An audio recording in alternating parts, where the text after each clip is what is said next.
So let's now talk briefly about some of the provisions of welfare reform in 1996, the Personal Responsibility Act, the PRA.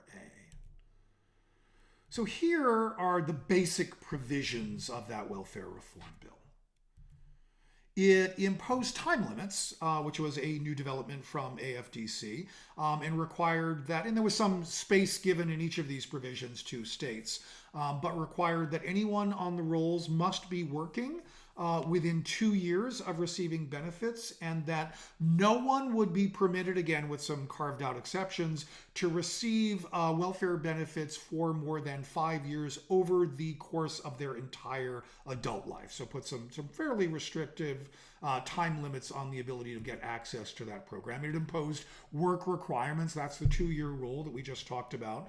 It imposed a family cap, and what that said is that if you were on welfare and were receiving benefits for yourself and your 2 children, that were you to get pregnant and have another child on the rolls, that states could not increase your benefit amount to account for the increased cost of that new child in the household. It imposed or created a space for paternity tests, which allowed states to forbid delivering aid to any woman who would not identify the biological father of her children. It imposed a space for learn-fare programs that allowed benefits to be cut or in some instances eliminated if children of welfare recipients did not meet certain school attendance requirements. And then finally took what was a limited entitlement program, and that meant that however many women wound up being eligible for aid is how many the program paid for. Turned it into a block grant program. So it was a complicated formula that allowed a certain dollar amount to each state for their now TANF rather than AFDC program. And then once that money was gone, states either had to dip into their own funds, cut off people from the rolls, or reallocate those benefit amounts. Right, so if you look at that list and you didn't know anything else about the problem, what are the problems that this change in the law seems to be trying to solve? It's irresponsibility, it's laziness, not willing to work. It's having children to increase your welfare check. It's promiscuity and bad decisions being made about sexual and reproductive behavior, right? These are the key tenets, notice, of the welfare queen myth. But social science and good policy analysis tells us that these were not, in fact, large problems, right?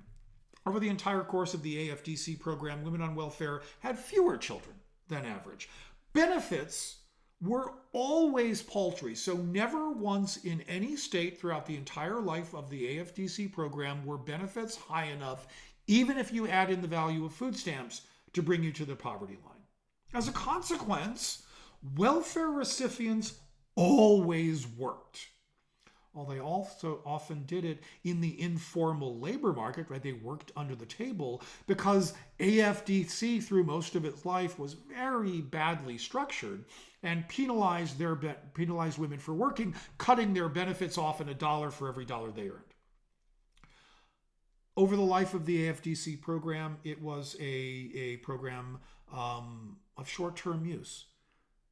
18 months was the average time that women were on the program, and they used it precisely as people say they expect people to use it, between jobs, to care for a newborn child or a sick parent, to go to college, or to escape an abusive relationship.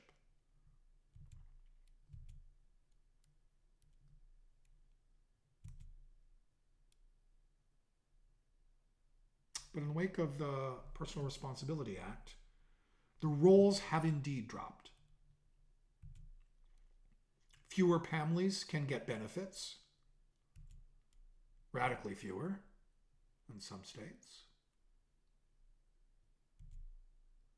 And it's not just that fewer poor families and fewer poor children now get access to welfare. Remember, never wildly generous to begin with. Even fewer eligible families get benefits, as more of the administration of state relief programs have been designed to exclude people from eligibility or to push them off the rolls, instead of being designed to offer cash and other assistance. Those who can get access to the rolls are getting less as benefit amounts have declined. That's the national pattern there. This is the maximum monthly benefit amount by state.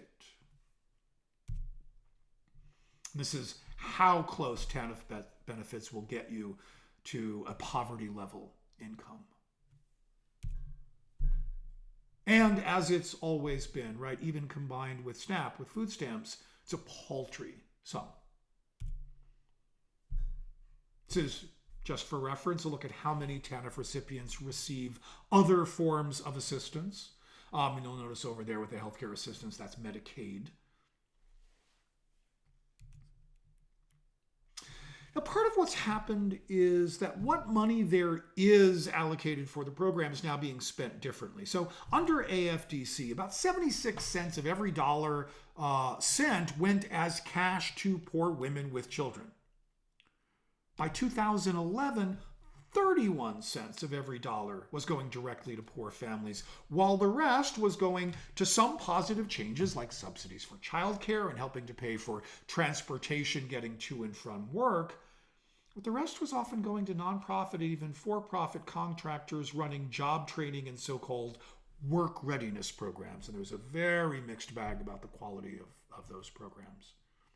So here's another way of seeing that trend and how the money was spent. And there's that TANF spending in the context of other programs.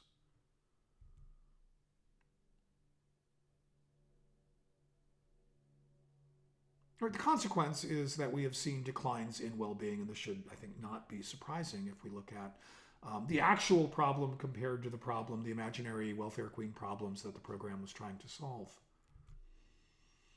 So finally, I want to end this brief review with a glance at the enduring racial effects.